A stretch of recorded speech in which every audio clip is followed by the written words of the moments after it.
823 personnes ont été testées positives au coronavirus au Sénégal, dont 296 guéris, 9 décès, 1 évacué et 517 cas sous traitement, a annoncé mardi 28 avril le ministère de la Santé et de l'Action sociale.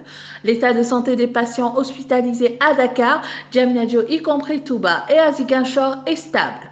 En effet, sur 873 tests réalisés, 87 sont revenus positifs, dont 86 cas contacts et 1 cas issu de la transmission communautaire. 12 patients ont été déclarés guéris. Où en est-on avec la prétendue brouille au ministère de la Santé au sujet de la gestion du Covid-19 suite à la sortie du professeur Seydi sur les manquements à l'hôpital de Ziguinchor et celle de Revoca ou encore celle de Birahim Seck? Le directeur de cabinet de la tutelle nous en dit davantage.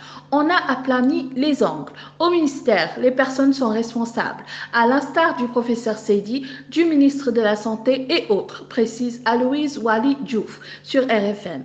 Aujourd'hui, nous sommes un seul bloc, le professeur Seydi et autres pour faire face à la pandémie, l'ennemi commun. C'est une dynamique enclenchée pour sortir le Sénégal de cette situation de pandémie, quitte de la diligence dans le traitement des questions liées à certains manquements.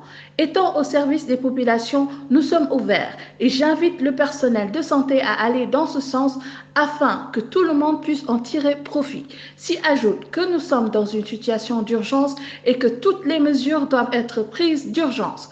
Ces deux axes, l'union sacrée et l'urgence, nos priorités, guident notre démarche. À propos de l'autre scandale sur l'aide alimentaire, c'est l'AS qui donne la nouvelle dans sa parution de ce mardi.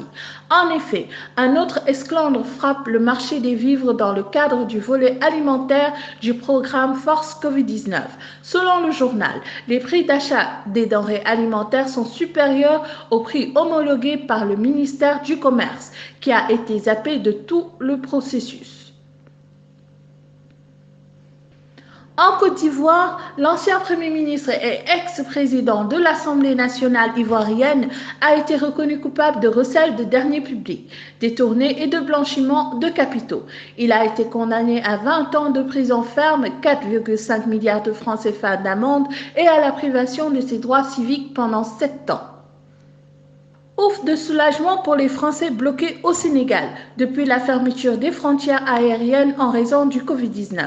Selon les Échos, l'ambassade de France à Dakar annonce de nouveaux vols retour vers Paris à bord de la compagnie nationale Air Sénégal. D'après le journal qui donne l'information dans sa livraison de ce mardi, les vols sont prévus le 29 avril et les 4, 6, 11 et 13 mai prochains. Restons en France où l'on apprend que le nouveau coronavirus a fait 437 morts supplémentaires en 24 heures, pour un total de 23 293 décès depuis le 1er mars, a annoncé lundi la Direction générale de la santé DGS. Le nombre de personnes hospitalisées, notamment en réanimation, continue de baisser. C'est un nouveau rebond du nombre de décès. En 24 heures, 437 personnes ont succombé à l'épidémie du Covid-19, contre 242 personnes dimanche, a indiqué lundi 27 avril la Direction générale de la santé DGS. Le nombre de personnes hospitalisées pour leur contamination au coronavirus a reculé à 28 055, soit 162 de moins que dimanche. Les services de réanimation traitaient lundi 4 608 patients atteints du Covid-19, soit 74 de moins. À l'international toujours, les États-Unis comptent désormais plus de 1 million de cas de coronavirus à travers le pays, ce qui représente le tiers du total mondial. Alors que le nombre de morts s'élève à plus de 56 000, les infections aux États-Unis ont augmenté de plus de 27 000 ce lundi 27 avril, ce qui porte le nombre total de cas à un peu plus de 1 million. La rédaction de DakarMidi.net vous souhaite une bonne nuit et vive le Sénégal. Vive